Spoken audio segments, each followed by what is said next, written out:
साथियों, एक financial year यानी एक वित्त वर्ष में आप बैंक में कितने रुपए की एफडी यानी फिक्स डिपॉजिट कर सकते हैं ताकि आपकी एसएफटी रिपोर्टिंग ना हो, आपको इनकम टैक्स डिपार्टमेंट का नोटिस ना मिले। इनकम टैक्स डिपार्टमेंट के न्यू रूल क्या कहते हैं, क्योंकि आप सभी को पता है 60-65 साल पुराने इनकम टैक्स एक्ट 1961 को सरकार ने समाप्त कर दिया है। न्यू इनकम टैक्स एक्ट 2025 सरकार ने लागू कर दिया है, जो कि 1 अप्रैल 2026 से लागू हो चुका है। ऐसे में आखिर आप किस तरह से बैंक में एफडी करें, कैसे आप फिक्स डिपॉजिट अकाउंटों को मैनेज करें ताकि आपकी एसएफटी रिपोर्टिंग ना हो, आपको इनकम टैक्स डिपार्टमेंट का नोटिस ना मिले। हम इस वीडियो में आपको पूरी जानकारी विस्तार से देने वाले हैं और हम आपको कोई मनगढ़ंत लिमिट नहीं बताने वाले हैं कि हम आपको अपने मन से कोई लिमिट बता देंगे या फिर सोशल मीडिया से सुन करके पढ़ करके आपको बता देंगे। हम ले चलेंगे आपको ऑफिशियल इनकम टैक्स की वेबसाइट पर और वहां पर क्या कुछ लिखा गया है न्यू इनकम टैक्स एक्ट 2025 के अकॉर्डिंग, उसमें क्या न्यू लिमिट बताई गई है एफडी को लेकर के, वो हम आपको दिखाएंगे प्रूफ के साथ और आप लोग खुद पढ़ पाएंगे कि आखिर क्या न्यू लिमिट बनाई गई है, कितने रुपए तक की एफडी आप एक फाइनेंशियल ईयर यानी 1 अप्रैल से लेकर के 31 मार्च के बीच में कर सकते हैं। यह एक पूरा फाइनेंशियल ईयर होता है जिसे सरकार ने अब टैक्स ईयर कर दिया है। तो इस पूरे एक टैक्स ईयर में आप कितने रुपए की एफडी कर सकते हैं ताकि आपको इनकम टैक्स डिपार्टमेंट का नोटिस ना मिले। अब आइए हम आपको ले चलते हैं इनकम टैक्स की ऑफिशियल वेबसाइट पर और वहां पर क्या कुछ रूल्स बताए गए हैं वो हम आपको पूरी लिमिट दिखाते हैं कि आखिर क्या बताया गया है। तो दोस्तों, आप लोग देख सकते हैं ये government of India, ministry of finance, central board of direct taxes, ये सर्कुलर है और नोटिफिकेशन नंबर 1 ऑफ 2017, ये न्यू दिल्ली ही 17 जनवरी 2017 का नोटिफिकेशन है जो मैं आप लोगों को दिखाने जा रहा हूं और आप लोग इसमें देख सकते हैं। अब दोस्तों, यहां पर आपको थोड़ा सा स्क्रॉल डाउन करके नीचे आना है। यहां पर आप लोग देखेंगे एनेक्जर 1 है और इसमें आपको क्लास 3 देखना है। अब इसमें क्लास 3 में आप लोग देखेंगे तो साफ लिखा है 1 और more time deposit. Time deposit का मतलब है fix deposit. Other than a time deposit made through renewal another time deposit of a person aggregate to 10 lakh rupees or more in a financial year of a person. अब इसका मतलब यह है कि कोई भी पर्सन एक वित्त वर्ष में 10 लाख रुपए की एफडी कर सकता है। अब इसमें एक ऑप्शन रिन्यूअल का भी जोड़ा गया है, तो उसमें भी हम आपको बताएंगे कि आखिर उससे आप किस तरह से बच सकते हैं, क्योंकि अगर आप उसी फाइनेंशियल ईयर में रिन्यूअल भी करते हैं तो भी आपको इनकम टैक्स डिपार्टमेंट का नोटिस मिल सकता है। तो आप उससे कैसे बच सकते हैं, वही अगर आपको इनकम टैक्स डिपार्टमेंट का नोटिस मिल जाता है तो उसका आपको रिप्लाई कैसे करना है। आपको बहुत अधिक परेशान होने की आवश्यकता नहीं है। अब ऐसा नहीं है कि आपने बैंक में एफडी कर दी और आपको इनकम टैक्स डिपार्टमेंट का नोटिस मिल गया तो बहुत बड़ी आफत आ गई आपके ऊपर। ऐसा नहीं, इसका सोल्यूशन भी हम आपको बताएंगे। अगर आपको नोटिस मिल जाता है तो आखिर उसका सोल्यूशन क्या है वो भी हम आपको बताने वाले हैं इसी वीडियो में। अब दोस्तों, इसमें कई सारे ऑप्शन जोड़े गए हैं, जैसे कि आप पहला क्लास देखेंगे तो यहाँ पर भी है पेमेंट मेड। आप लोग देख सकते हैं ए financial year from more one current account of person 50 lakh rupees, यानी करेंट अकाउंट के लिए जो लिमिट रखी गई है कि 50 लाख रुपए तक आप कैश डिपॉजिट कर सकते हैं और 50 लाख तक आप विड्रॉल कर सकते हैं करेंट अकाउंट के लिए। उसके बाद दूसरा जो क्लास है उसमें बताया गया है cash deposit aggregate to 10 lakh rupees more a financial year in 1 और मोर अकाउंट। तो कहने का तात्पर्य यह है कि आपका जो सेविंग अकाउंट है उसके लिए भी लिमिट 10 लाख रुपए निर्धारित की गई है कि आप एक फाइनेंशियल ईयर में अपने सेविंग अकाउंट से 10 लाख रुपए डिपॉजिट कर सकते हैं। 10 लाख रुपए तक ही आप कैश विड्रॉल कर सकते हैं। इससे ज्यादा अगर आप कैश विड्रॉल या डिपॉजिट करते हैं तो फिर आपको इनकम टैक्स डिपार्टमेंट का नोटिस मिल सकता है। इसी तरह से आप चौथा क्लॉज देखेंगे तो payment made by any person of an amount aggregating to 1 lakh rupees or more in cash, 10 lakh rupees or more any other mode against bill raised the respect of 1 or more credit card issued to that person in a financial year। इसका मतलब ये है कि अगर कोई भी व्यक्ति credit card के बिल का पेमेंट अगर कैश में करता है तो एक फाइनेंशियल ईयर में 1 लाख रुपए तक कर सकता है, उसकी एसएफटी रिपोर्टिंग नहीं होगी। और अगर वो एनी अदर मोड से करता है यानी ऑनलाइन मोड के माध्यम से करता है, नेफ्ट, आरटीजीएस, यूपीआई के माध्यम से अपने क्रेडिट कार्ड के बिलों का भुगतान करता है तो उसकी लिमिट 10 लाख रुपए रखी गई है इनकम टैक्स डिपार्टमेंट की तरफ से। अगर इससे ज्यादा वो एक फाइनेंशियल ईयर में अपने क्रेडिट कार्ड के बिलों का भुगतान करता है तो भी उसकी सेफ्टी रिपोर्टिंग हो सकती है, उसे इनकम टैक्स डिपार्टमेंट का नोटिस मिल सकता है। इसी तरह से अगला ऑप्शन है received from any person of an amount aggregating to 10 lakh rupees or more in a financial year from acquiring bonds or debenture issued by the company institution। तो कहने का तात्पर्य ये है यहाँ पर कि कोई भी पर्सन एक फाइनेंशियल ईयर में 10 लाख रुपए तक के बॉन्ड या डिबेंचर ले सकता है। इससे ज़्यादा लेने पर उसकी एसएफटी रिपोर्टिंग हो सकती है और उसे इनकम टैक्स डिपार्टमेंट का नोटिस मिल सकता है। इसके बाद अगला ऑप्शन है received from any person of amount aggregating 10 lakh rupees or more a financial year for acquiring shares. तो शेयर के लिए भी यहाँ पर लिमिट बताई गई है कि कोई भी पर्सन 10 लाख रुपए तक के शेयर परचेज कर सकता है और सेल कर सकता है, उसकी कोई भी एसएफटी रिपोर्टिंग नहीं होगी। लेकिन अगर वो 10 लाख रुपए से ज़्यादा के शेयर एक फाइनेंशियल ईयर में परचेज करता है, सेल करता है, उस दशा में उसकी एसएफटी रिपोर्टिंग होगी और उसको इनकम टैक्स डिपार्टमेंट का नोटिस मिल सकता है। एसएफटी का मतलब होता है स्टेटमेंट ऑफ फाइनेंशियल ट्रांजेक्शन। तो कुल मिलाकर के दोस्तों इसमें बहुत सारे ऑप्शन हैं, इसे पूरा अगर आपको पढ़ के बताएंगे तो बहुत लंबा वीडियो हो जाएगा। इसमें बहुत सारे ऑप्शन दिए गए हैं। तो कुल मिलाकर के ये इनकम टैक्स की वेबसाइट पर है। हम बात कर रहे हैं आज फिक्स डिपॉजिट की, तो हम पूरी जानकारी आपको फिक्स डिपॉजिट की ही देने वाले हैं। अब मान के चलिए कोई पर्सन है जिसे इनकम टैक्स डिपार्टमेंट ने नोटिस दे दिया। अगर किसी पर्सन ने मान लीजिए 12 लाख रुपए की एफडी उसने कर दी एक फाइनेंशियल ईयर में, अब उसकी लिमिट तो 10 लाख रुपए थी, उसने 12 लाख की कर दी, तो उसे इनकम टैक्स डिपार्टमेंट ने नोटिस दे दिया। अब अगर आपको नोटिस मिल गया तो फिर आपको बहुत परेशान होने की आवश्यकता नहीं है।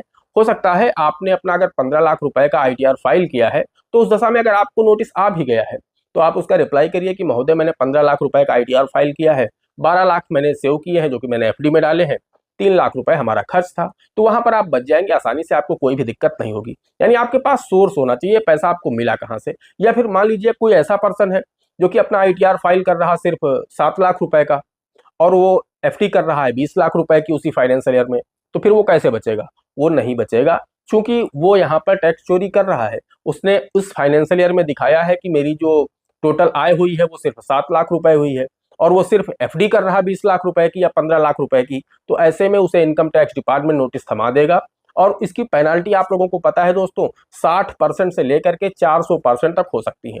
अब मान के चलिए अगर 5 लाख रुपए का कोई ट्रांजेक्शन है जो कि इनकम टैक्स डिपार्टमेंट की नज़र में गलत हो जाता है, आप टैक्स चोरी में करते हुए पकड़े जाते हैं, तो अगर यहाँ पर आपकी 60% आपके ऊपर पेनाल्टी लगाता है तो 5 लाख का 3 लाख हो जाता है। और अगर 400% पेनाल्टी आपके ऊपर इनकम टैक्स डिपार्टमेंट लगाता है तो फिर ये 20 लाख रुपए हो जाता है। यानी 5 लाख रुपए का आपने ट्रांजेक्शन किया और आपके ऊपर जो पेनाल्टी लगी वो 20 लाख रुपए की हो गई। अब बहुत सारे लोग कहते हैं कि मुझे तो इनकम टैक्स डिपार्टमेंट का नोटिस नहीं आता है। अभी हम आपको आगे रेन्यूअल वाला केस भी बताएंगे। और दोस्तों हम आपको ये भी बताना चाहते हैं अगर पैसा आपके सेविंग अकाउंट में पड़ा है उससे आप एफडी कर रहे हैं तो भी आपको दिक्कत नहीं होगी। अगर आप कैश डिपॉजिट करके एफडी करते हैं उसी फाइनेंशियल ईयर में तो फिर आपको दिक्कत होगी। अब फिर चाहे आपने सेविंग में जाकर के कैश डाला हो तब एफडी किया हो या डायरेक्ट आपने फिक्स डिपॉजिट अकाउंट में ही कैश जमा करके एफडी कराई हो, अगर पैसा आपके सेविंग अकाउंट में पहले से पड़ा हुआ है उस अमाउंट से आप एफडी बनवाते हैं तो 10 की बनवाइए, 12 की बनवाइए, इससे दिक्कत नहीं होगी। लेकिन अगर आप उसी फाइनेंशियल ईयर में कैश जमा करते हैं और उसके बाद फिर आप एफडी बनवा देते हैं तो दिक्कत आपको होनी है। अब बहुत सारे लोग कहते हैं कि मुझे तो कोई इनकम टैक्स का नोटिस नहीं आया, मेरी तो कोई रिपोर्टिंग नहीं हुई, मैं तो 10 सालों से 50 लाख की एफडी कर रहा हूँ, 20 लाख की एफडी कर रहा हूँ। तो दोस्तों हम आपको बताना चाहते हैं कि इंडिया की पॉपुलेशन आप सभी को पता है लगभग 1,50,00,000 के आसपास है। ऐसे में इनकम टैक्स डिपार्टमेंट के जो ऑफिसर है बहुत लिमिटेड है। भगवान का शुक्र है कि आपको इनकम टैक्स डिपार्टमेंट का नोटिस नहीं मिला। जिसको मिला है उससे पूछिए उसकी क्या स्थिति है, क्योंकि ये ऐसा विभाग है, ये ऐसा नहीं है कि आप इसे कुछ भी समझा देंगे, वर्बली कुछ समझा देंगे, लेन देन करके मामले को सेटल कर लेंगे, ऐसा नहीं होगा। आपके ऊपर पेनाल्टी लगनी ही लगनी है। अगर एक बार आप इनकम टैक्स डिपार्टमेंट के चक्कर में पड़ गए तो पूरे जीवन आपके लिए मुसीबत खड़ी हो जाएगी। तो इसलिए भगवान का शुक्रिया अदा करिए कि आपको इनकम टैक्स डिपार्टमेंट का नोटिस नहीं मिला। और ध्यान इस बात का भी रखिए कि इनकम टैक्स डिपार्टमेंट आपसे पिछले 8 सालों का कभी भी रिकॉर्ड मांग सकता है, आपको कभी भी नोटिस दे सकता है। यानी 2026 चल रहा तो 2018 का रिकॉर्ड आपसे इनकम टैक्स डिपार्टमेंट मांग सकता है। इनकम टैक्स डिपार्टमेंट कह सकता है कि आपने जो ट्रांजेक्शन 2018 में किए थे इनका आप लोग हमें सोर्स बताइए, ये इतने हाई वैल्यू के ट्रांजेक्शन आप लोगों ने किए थे, इनका सोर्स दीजिए हमें, कहाँ से लाए थे पैसा, ये पैसा आप ले गए थे तो कहाँ ले गए थे। तो अगर आपके पास रिकॉर्ड मेंटेन नहीं है तो निश्चित रूप से आप फंसेंगे और फिर आपके ऊपर पेनाल्टी भी इम्पोज होंगी। तो कुल मिलाकर के ध्यान इस बात का रखिए कि कैश जमा करके एक वित्त वर्ष में 10 लाख से अधिक की एफडी नहीं करनी है। हाँ, अगर आप एफडी 10 लाख से अधिक की कर रहे हैं, उससे ज्यादा का आपने आईटीआर फाइल कर रखा है तो फिर आपको दिक्कत नहीं है। आपके पास सोर्स ऑफ इनकम है, आपने कोई प्रॉपर्टी सेल करी है, आपको कोई गिफ्ट मिला है, आपकी शादी हुई है, तो अगर उसके सोर्स हैं आपके पास, आप उन्हें जस्टिफाई कर सकते हैं तो फिर ज्यादा अमाउंट की भी एफडी करा सकते हैं, तो आपको दिक्कत नहीं होगी। अन्यथा आप 10 लाख रुपए से ज्यादा एफडी एक फाइनेंशियल ईयर में मत करिए, वरना आपकी एसएफटी रिपोर्टिंग होगी और आपको इनकम टैक्स डिपार्टमेंट नोटिस थमा सकता है।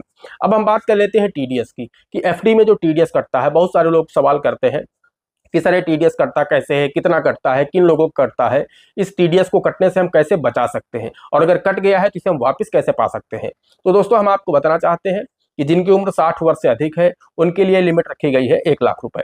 जो सीनियर सिटीजन है, अगर वो एक फाइनेंशियल ईयर में एफडी से 1 लाख रुपए तक ब्याज कमाते हैं तो उन्हें कोई भी टीडीएस नहीं देना होता। लेकिन अगर उनका जो ब्याज है एफडी का वो 1 लाख रुपए से अधिक हो जाता है तो फिर उन्हें 10% टीडीएस देना होता है। अगर पैन नहीं लगा है तो फिर 20% टीडीएस बैंक डेबिट करता है पहले ही, जो कि इनकम टैक्स डिपार्टमेंट के पास जमा करा दिया जाता है। वही जो नॉर्मल सिटीजन है, यानी जिनकी उम्र 60 वर्ष से कम है, उनके लिए यह लिमिट 50,000 रुपए रखी गई है। अगर कोई भी नॉर्मल सिटीजन एक फाइनेंशियल ईयर में एफडी से 50,000 रुपए से अधिक इंटरेस्ट कमाता है एफडी से, तो फिर उसको यहाँ पर 10% टीडीएस बैंक काट करके सरकार आपके खाते में जमा करा दिया जाता है इनकम टैक्स डिपार्टमेंट के पास। वहीं अगर आपका पैन नहीं लगा है तो फिर 20% आपका टीडीएस बैंक डेबिट कर लेता है। अब बात आती है, तो दोस्तों सबसे पहली बात तो आपको ये ध्यान रखनी है कि ये एक बैंक के लिए होता है, ये अलग अलग इंडिविजुअल बैंक के लिए लिमिट निर्धारित होती है। ऐसा नहीं कि आपके पैन नंबर से देखा जाता है, ये सिर्फ लिमिट इंडिविजुअल बैंक के लिए होती है। अगर आपका मान लीजिए एसबीआई में एफडी आपने कर रखी है, वहां पर आपको 49,000 रुपए ब्याज मिला, आप नॉर्मल सिटीजन है, आपको कोई भी टीडीएस नहीं काटेगा। पीएनबी में आपकी एफडी है, वहां से आपको 45,000 इंटरेस्ट मिला उसी फाइनेंशियल ईयर में, आपका टीडीएस नहीं कटेगा। इस तरह से अगर 5 बैंकों में आपकी एफडी है, या 7 बैंकों में या 10 बैंकों में आपने एफडी अलग अलग अमाउंट की कर रखी है, और उनका किसी भी बैंक का आपका एफडी का जो इंटरेस्ट है वो 50,000 को एक फाइनेंशियल ईयर में क्रॉस नहीं कर रहा है, तो आपको 1 पैसे का टीडीएस नहीं देना है। लेकिन अगर एक बैंक में आपका जो टीडीएस है वो जो इंटरेस्ट है वो 50,000 को क्रॉस करता है, मान लीजिए किसी बैंक में आपका एफडी से इंटरेस्ट 55,000 रुपए हो जाता है, तो फिर वहां पर आपका 10% 5500 रुपए, या फिर अगर पैन कार्ड नहीं लगा है तो फिर 11,000 रुपए बैंक आपका एफडी का इंटरेस्ट काट लेगा और वो आपके पैन नंबर पर जमा करा दिया जाएगा। तो कुल मिलाकर के सरकार के पास जमा हो जाता है। अब बात आती है कि आपका टीडीएस कटे ही ना, तो उसके लिए क्या रास्ता है। तो पहला रास्ता तो मैंने आपको बता दिया कि आप अलग अलग बैंकों में एफडी कराइए, जिससे आपका जो ब्याज है वो 50,000 को क्रॉस नहीं करेगा, और अगर सीनियर सिटीजन है तो 1 लाख को क्रॉस ना करे। तो अलग अलग बैंकों में एफडी कराएंगे, आप सुरक्षित रहेंगे, आपको दिक्कत नहीं होगी, आपका टीडीएस नहीं कटेगा। दूसरा विकल्प है, अभी तक फॉर्म 15G फॉर्म 15H होता था, यानी जो नॉर्मल सिटीजन है उनके लिए फॉर्म 15G होता था और जो सीनियर सिटीजन है उनके लिए फॉर्म 15H होता था। लेकिन ये पुराने इनकम टैक्स एक्ट में था। अब सरकार नया इनकम टैक्स एक्ट 2025 लाई है, तो इसमें फॉर्म नंबर 121 हो गया है। अब इस फॉर्म नंबर 121 को ही भरना है, चाहे नॉर्मल सिटीजन हो या सीनियर सिटीजन हो। ये फिल करके आपको अप्रैल मई महीने में बैंक में सबमिट कर देना है। वो एक घोषणा पत्र होता है कि मेरी जो इनकम है वो 12 लाख रुपए से कम है, मैं 12 लाख रुपए से आय मेरी जो है वो कम होती है, इस वजह से हमारा जो टीडीएस है वो ना डेबिट किया जाए। तो ये घोषणा पत्र अगर आप बैंक को देते हैं तो फिर बैंक आपकी एफडी से टीडीएस नहीं काटता है। अब बात आती है, अगर मान लीजिए गलती से आपका टीडीएस कट गया है, आप उसे रिफंड कैसे पा सकते हैं। तो जो वर्क फाइनेंशियल ईयर है उसके एंड में आप लोग आईटीआर फाइल करिए। आईटीआर में आप दिखाइए कि मेरी इनकम 7 लाख है, 8 लाख है, 9 लाख है, 10 लाख है, यानी मेरी जो इनकम है वो 12 लाख रुपए को क्रॉस नहीं करती है, इस वजह से हमारा जो टीडीएस है मुझे रिफंड कर दिया जाए। तो उस दशा में इनकम टैक्स डिपार्टमेंट ने आपका जो भी टीडीएस काटा होगा वो पूरा टीडीएस 5500, 11,000, 10,000, 20,000 जो भी आपका टीडीएस होगा एफडी का इंटरेस्ट का, वो आपको वापस मिल जाएगा। तो इस तरह से आप लोग अपनी एफडी पर कटा हुआ जो टीडीएस है वापस पा सकते हैं। दोस्तों आशा करते हैं आपको वीडियो पसंद आया होगा। अगर वीडियो पसंद आया है एक लाइक कर देना, चैनल पर नए हैं, पहली बार आए हैं, इसी तरह के वीडियो आगे भी देखना चाहते हैं तो हमारे इस channel A to Z banking information को सब्सक्राइब करके साथ में बेल आइकन को जरूर प्रेस कर लीजिएगा, ताकि जैसे हम इस तरह का कोई भी दूसरा वीडियो अपलोड करें तो उसका नोटिफिकेशन आपको सबसे पहले मिले। दोस्तों आज के वीडियो में इतना ही, मिलते हैं अगले वीडियो में किसी अगले इंटरेस्टिंग टॉपिक के साथ। तब तक के लिए जय हिंद, जय भारत।